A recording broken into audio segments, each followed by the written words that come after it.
ရွှေပြည်ပေါ့နော်ပဲခူးရွှေပြည်မှာရှိရဲ့အဲ့ရွှေပြည်ရဲ့အလှလေးကိုဖွဲ့ဆိုထားတဲ့တခြင်းလေးပေါ့တခြင်းကလည်းအဲ့လိုမျိုးအေးလေးပဲဆိုတော့အဲ့လိုမျိုးပေါ့နော်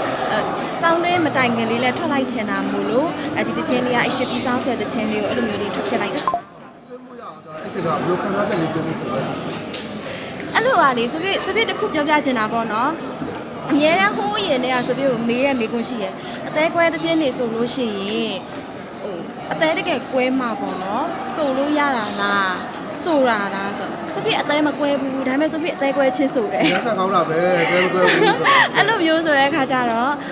ပြောချင်တာလေဆိုပြတို့တရုပ်ဆောင်တဲ့အခါမျိုးမှာလည်း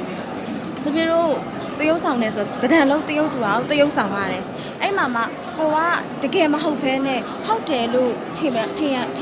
အောင်ပုံရိပ်ကိုဖော်ရတာဆိုတော့အဲ့ဒါကြီးကတကယ်ဖြစ်မှလုပ်လို့ရတာမျိုးမဟုတ်ဘူးပေါ့နော်အဲ့ဒါလေးတခုတော့ဆိုပြ